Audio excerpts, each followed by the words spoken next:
popular guy. I wonder why. I know there were some reports that you had met up with DJ U prior to him coming in here. Just what was your first impressions of him, and what was that meeting like? Sure. Really mature.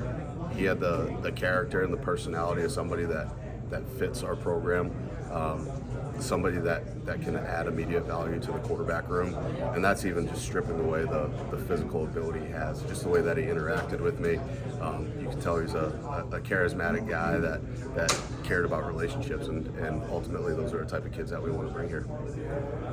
To be able to plug in a guy who is just a veteran leader in that quarterback room, obviously those guys learned a lot from Jordan, but to bring in another veteran who can not just stir up that room but the offense, just how beneficial can that be going into the spring? I think it's beneficial for really everybody. I mean, DJ gets to see the way that we prepare, how we attack, add a little bit more football to his brain that's had a lot of football. 3 or 4 coordinators in his college experience right now. But at the same point, I mean, for the younger guys in the room, just to continue to see how somebody that's done it at a high level continues to go and prepare and get ready, whether it's for a practice, a meeting, or a game. Obviously, there's different types of leaders. Just what kind of leadership traits do you see out of him? I think the experience straight off the bat is something that, I mean, guys are going to gravitate to, or, I mean, they're going to lean on him. Just, hey, how did you see this? What's your opinion on this? What are your thoughts on this play or this type of footwork or whatever that is? Because, I mean, at the end of the day, I mean, I don't know how many snaps it is, but he's played a ton. And so, I mean, just that immediate value that he adds, I think, from the experience standpoint is huge. Arm strength wise, where does he rank among quarterbacks that you've coached? Yeah, I mean, he's up there. I mean, he definitely can push the ball downfield. I know Coach spoke on it earlier, just the weapons that we're going to have on the perimeter, guys that are going to be able to stretch the field vertically for us. So I think it'll be a fun tool to have. When you watch his film, just what other strengths do you think he has that can add to this offense? Strength, arm talent.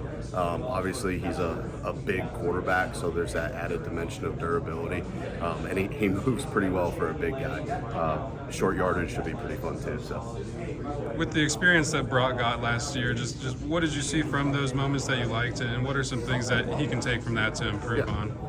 I think that there was moments where something would happen earlier in a game or in practice, whatever that situation was, and he was able to go back and learn from it and not make repeated mistakes, which is something that any coach loves to see. And then just being able to get thrown into the fire a little bit. I mean, we practice with a high level of intensity intentionally to put our players in those types of situations, but it always moves a little bit faster on game day. So I think being able to get his feet wet will be a great experience for him.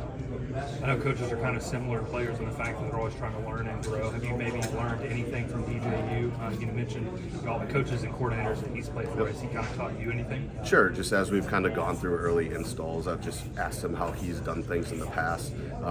Not that any one way is right, but like you're saying, I mean, there's plenty that I can learn, and if I'm not learning, then I'm not doing my job either. So, what have you seen from Luke early on in his time here and through the conditioning program?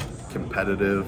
I mean, it's going to be fun. We haven't got to really get the ball out and throw with him yet, but just knowing the type of horsepower that he has, and I mean, he's going to juice it up a good bit. So it's going to be fun just working with him, just knowing just the skill set that he has, and then the intangibles. I mean, he's from a non-traditional quarterback background, I'd say. I mean, Dad was a linebacker. Luke himself played some safety, played receiver. So he's got some of that toughness about him that I think is critical at the position as well. What kind of growth, maturity-wise, have you seen from Brock Lynn, and just how important is that heading into year 2 for him? I think, I mean, it's interesting because, I mean, this time last year we talked about how Brock hit the ground running during tour duty, and he really hasn't pulled back at all.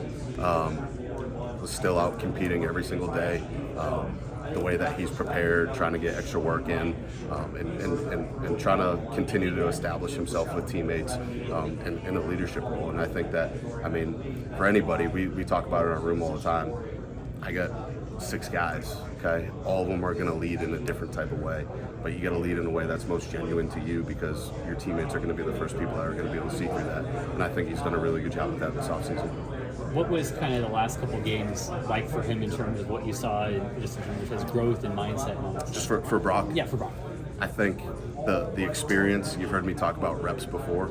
I mean, he's a guy that he missed significant time earlier in the season. I mean, he essentially practiced maybe a third of the season from what a normal freshman would practice, and so getting those practice reps back, getting those reps in bowl prep, and then I mean just getting thrown into the ACC championship game, and then obviously the bowl game. Those are invaluable experiences to play against that level of competition on that type of stage. I think it's something that's going to suit him well down the road.